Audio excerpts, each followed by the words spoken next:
La 1.0 de Ark Titanfield est sortie il y a un mois, et aujourd'hui, il est temps de faire mon bilan sur ce jeu qui est Ark Titanfield. Mais avant, je tenais à vous présenter le partenaire de cette vidéo qui n'est autre que Lootbar. Alors Lootbar, qu'est-ce que c'est? Bon, en vrai, je me doute que vous connaissez déjà, mais je vous le présente quand même. Lootbar vous permet tout simplement d'accéder à la boutique de tous vos jeux préférés, comme par exemple Ark Titanfield, Wuthering Wave, Genshin Impact. Vous pourrez y trouver le pass mensuel, le Battle Pass, et également toute la boutique que vous avez dans le jeu, mais à des prix très compétitifs. Il y a la possibilité de faire un panier avec plusieurs articles pour tout prendre en une seule fois, c'est plutôt pas mal. Maintenant, comment ça fonctionne? C'est très simple, vous avez ici un petit tuto qui vous montre comment faire. En gros, il vous demande vos logins de connexion. Alors évidemment, pour les gens débutatifs, je peux comprendre que vous soyez un peu inquiet. Maintenant, sachez qu'il n'y a aucun risque, et si jamais vous n'êtes pas serein à l'idée de laisser votre mot de passe sur un site, vous pouvez toujours changer de mot de passe à chaque utilisation. Mais dans tous les cas, sachez qu'il s'agit de sites officiels qui sont en partenariat avec les jeux en question, donc il n'y a aucun risque. Si ça vous intéresse, je vous laisse les liens en description. Je tiens quand même à préciser qu'il s'agit là de dépenses non nécessaires et que donc je ne vous recommande en aucun cas à payer dans ce genre de jeu. Je m'adresse surtout à ceux qui comptaient déjà cash play et surtout pour vous éviter de passer par la boutique officielle qui est quant à elle beaucoup plus chère. Sur ce, revenons-en à la vidéo. Alors déjà, avant de vous donner mon avis, j'aimerais avoir le vôtre. Qu'est-ce que vous avez pensé du jeu? Dites-moi en commentaire ce que vous en avez pensé, si vous êtes dessus depuis le début, depuis la release, si vous êtes encore dessus, si du coup vous prenez votre temps et que vous avez encore beaucoup de choses à faire sur le jeu, ou si vous avez comme moi à peu près tout fait et que vous êtes à la fin là en train d'optimiser vos personnages, essayer de up certains personnages, etc. etc. J'attends vos retours en commentaire et du coup passons à ma review. Alors déjà, on va passer à un point très positif du jeu que j'ai adoré, c'est l'exploration. J'ai adoré l'exploration de Ark Titanfield, j'ai fait l'exploration de toutes les maps, j'ai vraiment kiffé. Franchement, c'est du pur bonheur, c'est du pur kiff. Toutes les maps sont sympas, j'ai beaucoup aimé la difficulté à trouver les coffres, etc., certaines énigmes. Non, vraiment, l'exploration d'Ark Titanfield, je pense que c'est une réussite. J'espère que pour la suite, pour les prochaines maps, ce sera similaire, qu'on ne va pas d'un coup voler dans le jeu, même si ça m'étonnerait. Donc voilà, j'ai beaucoup aimé, c'était cool, c'est un point positif. Alors, le jeu est magnifique. Ark Titanfield, vraiment, est super beau. J'ai énormément apprécié Wuling, ça a été ma map préférée. Je pense que de tout gacha confondu, je pense vraiment que Wuling est la map sur laquelle j'ai vraiment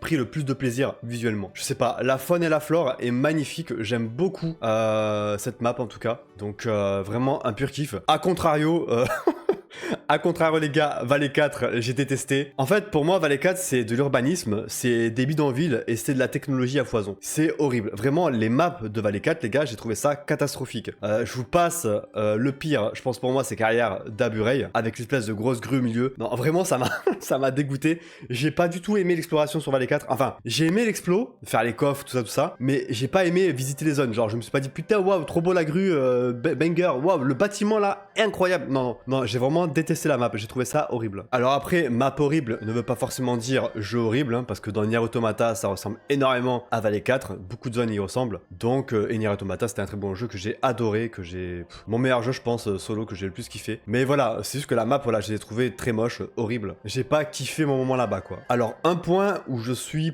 probablement en désaccord avec pas mal de personnes, c'est le contenu. Personnellement, je n'ai pas trouvé qu'il y avait un manque de contenu dans Ark Titanfield. Pourtant, je suis niveau 57, quasiment 58, j'y refile pas mal de fois, je joue au jeu tous les jours, je l'ai poncé en termes d'exploration, et j'ai toujours pas fini. En gros, je pourrais faire les dossiers si je le voudrais maintenant, là. Bon, je pense que je le ferai plus tard, parce que c'est pas non plus un point qui m'intéresse énormément, mais le fait de jouer chaque jour, de faire 2-3 trucs tous les jours, par exemple, upgrade un peu mon gear, aller chercher 2-3 trucs par-ci par-là, je trouve ça ok. J'ai pas besoin d'un jeu où je dois jouer tous les jours, où le jeu me demande constamment de faire des choses. J'aime bien justement passer du temps de temps en temps. J'ai poncé le jeu, c'était mon choix, mais maintenant je vais pas m'en plaindre. En gros, j'aime beaucoup de jeux actuellement. Le seul truc où je suis un peu négatif, personnellement, c'est sur le endgame. Je trouve le endgame beaucoup trop facile, je le redis encore une fois, même si j'ai eu des personnes en désaccord avec moi. Je pense que si vous êtes en désaccord, c'est parce que vous avez peut-être pas poncé le jeu comme je l'ai poncé, mais pour moi, un endgame ne devrait pas être aussi facile,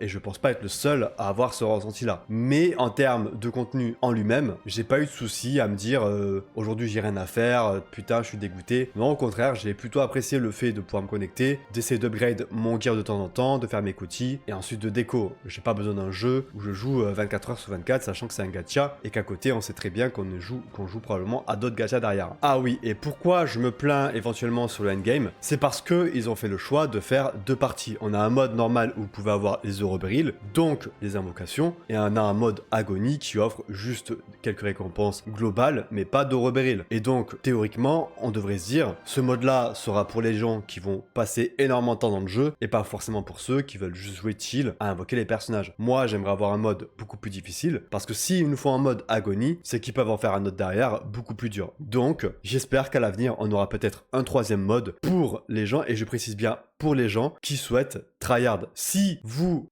êtes en mode chill, si vous ne vous prenez pas trop la tête sur le jeu, c'est pas grave, mais il ne faut pas reprocher aux gens qui pensent le jeu de vouloir quelque chose d'un peu plus dur. Parce que pour le coup, le mode normal, le mode facile, vraiment, je suis désolé, les gars, il pue du cul. On le fait en 2 secondes. Enfin, je suis désolé, les mobs sont level 60, on dirait des mobs qui sont en extérieur, faut pas abuser, quoi, vous voyez. En tout cas, et personnellement, je ne veux pas passer 4 semaines à optimiser un perso max pour, au final, faire un contenu endgame en 5 secondes. Donc, pour moi, le fait qu'on ait une optimisation aussi poussée, c'est que potentiellement, à l'avenir, on aura quelque chose de beaucoup plus compliqué. Je le pense et je l'espère que ce sera comme ça. En parlant d'optimisation, je trouve l'interface du jeu assez mauvaise. C'est-à-dire que par exemple, là, si je veux augmenter mes compétences, je vais ici. Si je veux augmenter mes niveaux, je dois aller là. Si je veux augmenter mon arme, il faut que j'aille dans l'arme. Si je veux augmenter mon essence, il faut que j'aille dans l'essence. En fait, je pense qu'il aurait pu avoir quelque chose de beaucoup plus intuitif. Et le pire, c'est si je veux monter mes armures, il faut que je sorte tout simplement de mon menu de personnage pour ensuite aller dans le menu des armures pour augmenter l'armure. Et pareil pour l'essence. Si je veux augmenter mon essence, il faut que j'aille sur l'arme, que j'aille sur l'essence et qu'ensuite je fasse graver l'essence. Enfin, je pense qu'il aurait pu avoir quelque chose de beaucoup plus simple, de beaucoup plus pratique, de beaucoup plus rapide que ça. Là, on a plein d'interfaces par-ci par-là pour faire juste d'optimisation. Je trouve ça très peu intuitif. Après, c'est pas non plus dérangeant, hein. C'est pas un truc, voilà, ça prend pas 1000 ans. Mais bon, voilà, en tant que nouveau joueur, je pense que quand t'arrives,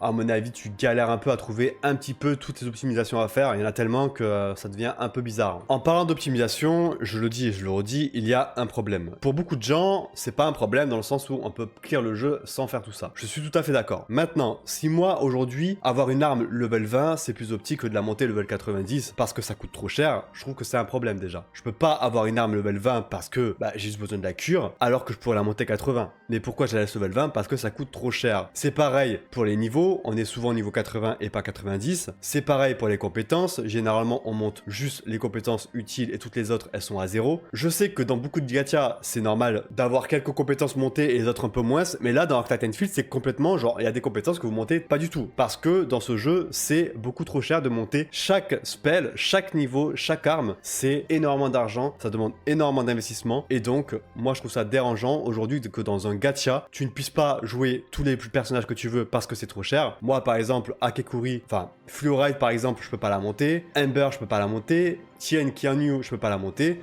parce que je dois prévoir les sorties de personnages, donc Yvonne je dois attendre qu'elle sorte pour la monter, donc il me faut des golds. Pareil pour les personnages d'après, sachant qu'il me faut plusieurs semaines pour avoir à peu près 1 million de crédits et que j'ai un personnage qui arrive toutes les 2 semaines actuellement, c'est compliqué. Alors, je pense qu'ils sont au courant que dans le jeu actuellement, on galère un peu trop à optimiser nos personnages. Mais pour moi, un gacha, encore une fois, et je le répète, un gacha, c'est un jeu où tu peux jouer plein de personnages. C'est pas un jeu où tu dois être limité à une seule team ou deux. Donc, si demain je veux jouer tous mes persos, je peux jouer tous mes persos. C'est un gacha, je suis pas sur un MMORPG, donc je vois pas pourquoi je devrais jouer juste une team en fait. Pour ce qui est de l'augmentation du gear, en vrai de vrai, je trouvais ça un peu chiant au début. Au final, maintenant, je vais juste monter le gear de mes DPS et les supports, au pire, je les laisse en 0. Par exemple, là, j'ai préparé ma Yvonne. Donc, j'ai l'Evatain qui est full, donc qui est full 3. Et j'ai ma Yvonne qui sera également full 3. Je prépare également un shield avec le trait principal. Mais en gros, je vais fonctionner comme ça pour mes DPS. Et je verrai en fonction si je monte mes supports derrière ou pas. Mais voilà, au final, c'était pas un point très dérangeant. Même si je trouve que le temps qu'il faut pour monter un personnage, c'est beaucoup trop long. Je pense qu'on devrait être sur un ratio de 2 semaines et pas sur 4 semaines. Mais en vrai, ça va. Je pense qu'ils vont l'améliorer plus tard. Je pense qu'on aura plus de billets, peut-être plus de piles. On verra bien. Pour l'instant, ça me va. En ce qui concerne le gameplay de Arc Titanfall, j'ai entendu beaucoup de critiques là-dessus au début.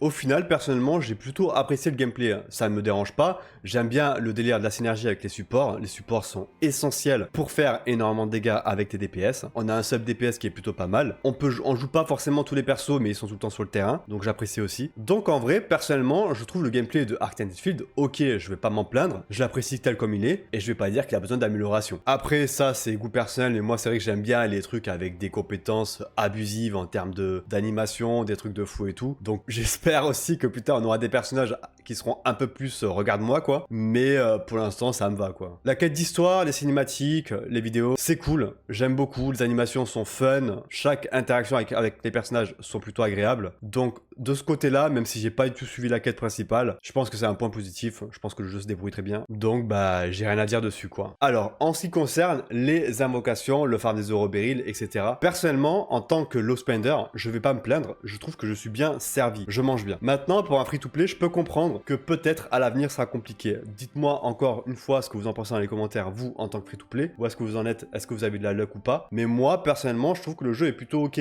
Après, c'est vrai qu'effectivement, quand on regarde les événements, on a l'impression qu'ils sont un peu radins, sauf l'événement printanier qui, lui, était plutôt pas mal, je crois qu'on avait plus d'une multi avec, mais c'est sûr que si on regarde le endgame qui donne 2 invocations, on peut se dire, bon, c'est un peu radin. Mais personnellement, avec l'explo, les quêtes, etc., là, j'ai à peu près 190 poules à faire sur ma Yvonne, j'espère que j'irai pas jusque-là, évidemment, mais j'ai pas eu de soucis pour invoquer Levatain, j'ai pas eu de soucis pour invoquer Gilberta, et j'aurais pas de soucis pour invoquer Yvonne. À voir par la suite, avec le temps, comment ça se passe. Maintenant, je pense qu'avec le temps, on aura aussi d'autres maps, plus d'explos, donc plus d'invoques. Donc à voir avec le temps, mais pour le coup, personnellement, c'est pas le point qui me dérange le plus actuellement. Je ne vais pas m'étendre sur la sanité, sur l'endurance, parce que je trouve que ça va en corrélation avec le point dont j'ai parlé tout à l'heure, c'est-à-dire que le jeu est beaucoup trop cher, que optimiser un personnage, c'est beaucoup trop compliqué. C'est pas une question d'endurance, c'est juste une question que le jeu est juste trop cher. Donc en soi, tant que ce souci ne sera pas réglé, bah, qu'on ait 300... 400, 500 ou 600 endurance, en soi ça changera rien au fait que le jeu est juste trop cher pour optimiser un seul personnage. L'usine est un très gros point positif du jeu, je pense que c'est ce qui fait son originalité. Après bon, pour le coup, maintenant que j'ai tout monté au max, j'avoue que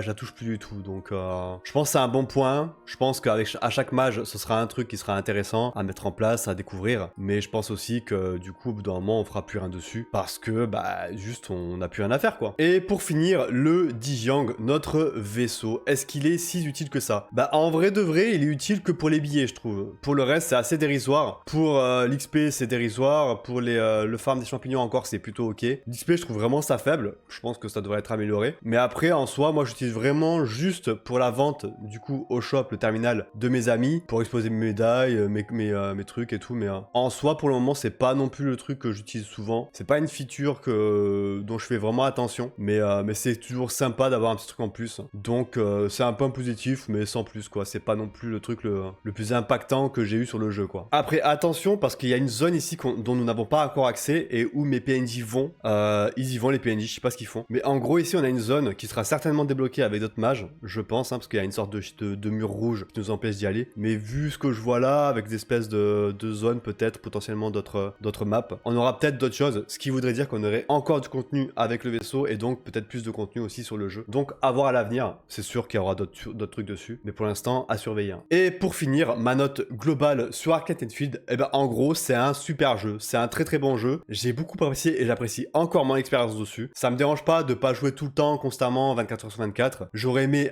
un peu plus de facilité pour faire plus de showcase sur d'autres personnages, plus de endgame évidemment, un peu plus de complexe, un peu plus de complexité je veux dire, mais en soi le jeu est très bien comme il est très beau, je pense que les prochaines maps seront très belles, on a un bel avenir sur ce jeu qui nous est réservé, et du coup bah, j'ai hâte de voir la suite. C'était Urbac les gars, on se retrouve très vite pour une prochaine vidéo, la bise.